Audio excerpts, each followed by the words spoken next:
Good morning everyone, good morning. आप लोग सब कैसे हैं? बहुत अच्छे हैं। उम्मीद करते हैं आप लोग हष्ट पुष्ट रहिए। और एग्जाम का भी समय बहुत नज़दीक आ गया है। आप लोग पूरे जोर शोर के साथ तैयारी भी कर रहे होंगे। और मैंने पहले ही आप लोगों को कहा है कि जो डाउट के क्वेश्चन होंगे आप बताइए और हमको कमेंट कीजिए। मैं कोशिश करूँगा कि वो क्वेश्चन आपको बता दिया जाए। तो चलिए, अब मैं एक्सरसाइज 12.2 का क्वेश्चन नंबर 11 को सॉल्व करेंगे हम लोग।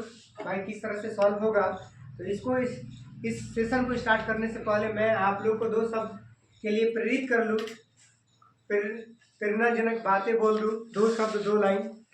तो एक जगह लिखा हुआ था कि सांप के दांत में और बिच्छू के डंक में, सांप के दांत में और बिच्छू के डंक में और इंसान के मन में कितना जहर भरा हुआ है, पता करना बहुत ही मुश्किल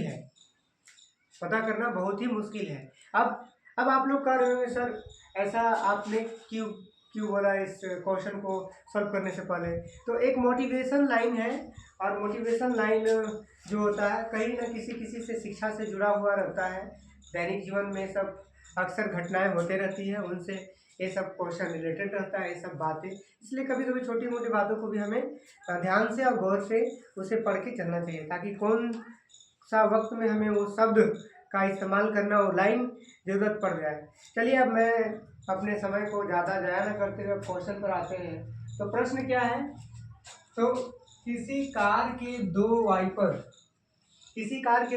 तो आपको याद है कि कार आपने देखा हो, सबको देखा है भाई, चार पहिया वाहन।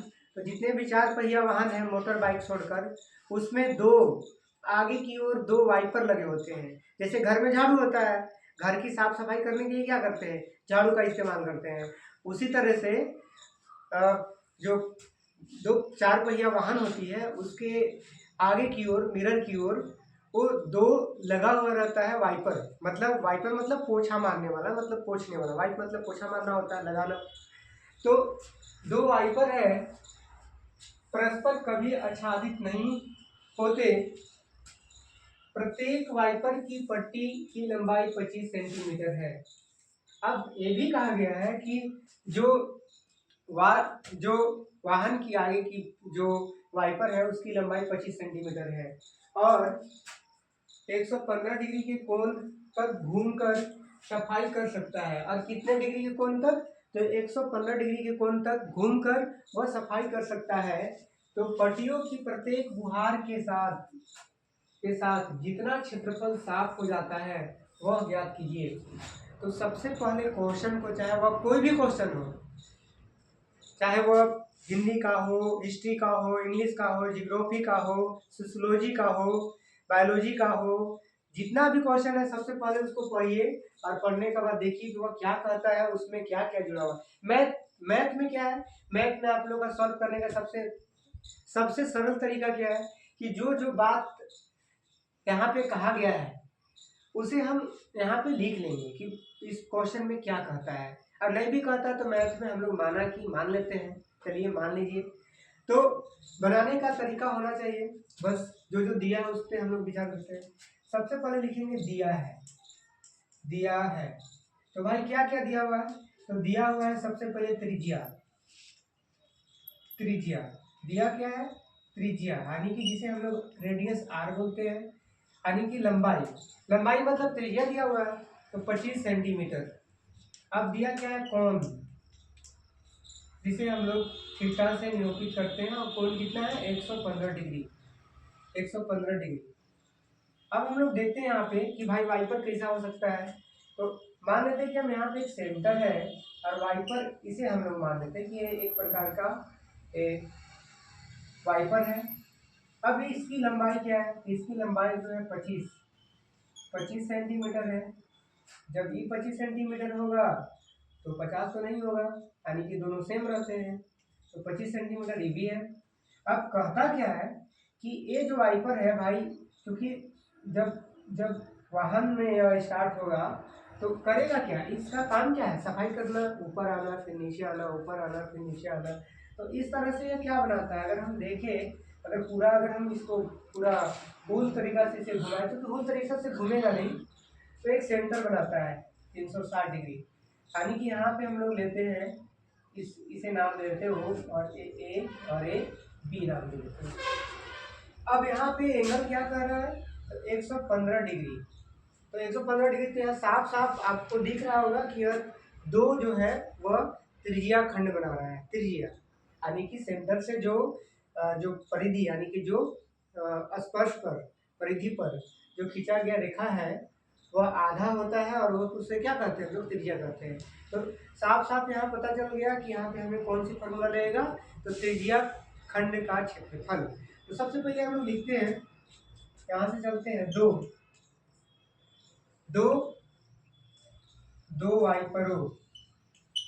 दो वाइपरों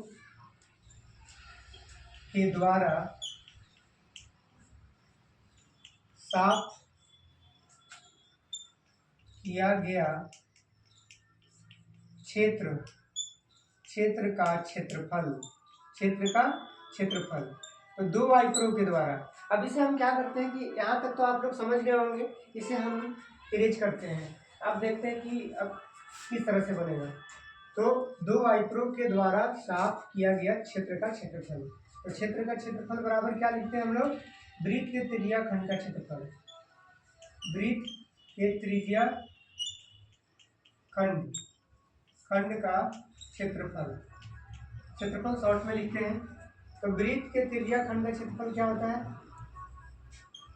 थीटा बटा 360 into pi r square. Theta बटा 360 इंटू पाई आर स्क्वायर। लेकिन यहाँ पे देखिए कहा गया है, दो वाई पर, इसमें 2 से हम लोग मल्टीप्लाई कर देंगे। अब 2 से मल्टीप्लाई करते हैं तो 2, एंगल कितना दिया हुआ है 115 डिग्री 360 डिग्री। अब पाई का मान जब ना दिया रहे तो 22/7 ही लेना हमेशा। आर का मान कितना है, तो आर का मान 25 है, तो 25 को ऐसे हम लोग लिख दिए। अब चूंकि बहुत लोग क्या करेंगे, 25 से स्क्वायर करने के चक्कर में गड़बड़ कर देंगे, तो इसलिए वैसा नहीं करना है। अगर आपको नहीं स्क्वायर करने आ रहा है तो इसको आप क्या कीजिए, इसको करना क्या है आप कि इसको 2 बार लिख दीजिए, यानी कि 25 इंटू 25, इसको 2 बार लिख देते हैं। अब देखते हैं कोई कटेगा तो काट देंगे, नहीं कटेगा तो फिर भी ठीक है। देखते हैं भाई कटता है कोई, तो सबसे पहले काटते हैं इसको, इससे काट देते हैं। यहाँ पे देखते हैं तो यहाँ पे कटेगा 18 दूना 36, यानी कि 180 बार में कट गया। फिर देखते हैं फिर कुछ कट जाए, यहाँ पे देखते हैं 11 बार में और 90 बार में, यानी कि 90 दूना 180। अब फिर देखते हैं कि फिर कट जाएगा क्या, तो फिर देखते हैं यहाँ पे, तो यहाँ पे 5 से कटेगा 25 और 5 एकम 5 कट गया। अब 25 40, मतलब 5 एकम 18 25 90 होता है। तो अब यहाँ पे हम लोग काट दिए। अब जिसे काटने में नहीं आता वो भागा दे के सीख लो भाई, 10 क्लास में आप लोग। तो 5 4 25 40। अब देखते हैं कि भाई ऊपर वाले के ऊपर के साथ गुना करेंगे और नीचे वाले को नीचे के साथ। तो अब हमने क्या किया, यहाँ तक कुछ नहीं किया, यहाँ तक मैंने लिखा, यहाँ तक लिखा, इसको थीटा का मान बैठाया, पाई का मान 22/60 डिग्री, आर का मान हुआ, और चूंकि 2 वाई पर बोला है 2 वाई पर लिख दिए। अब हम इतना कर दिए। अब देखते हैं कि कोई कटने वाला है कि नहीं। नहीं 115 नहीं, ये भी नहीं कटेगा, ये भी नहीं कटेगा, 2 से या 3 से भी नहीं कटेगा, 3 3 9 25 आ जा रहा है, 11 से भी नहीं कटेगा, 5 से भी नहीं कटेगा। चलिए अब हम लोग पूरी तरह से सेटिस्फाई हो गए कि अब नहीं कटेगा। अब चलिए चूंकि हम मेरे पास स्पेस कम है, इसलिए हम क्या करते हैं कि इसे इरेज करते हैं। अब इसे इरेज करके अब देखिए हम यहाँ पे लिखते हैं, एक छोटा सा स्पेस लेते हैं हम और यहाँ पे लिखते हैं। अब क्या करते हैं हम यहाँ पे, तो देखते हैं यहाँ पे 115 इंटू 11 इंटू 5 इंटू 25 बटा 18 इंटू 7।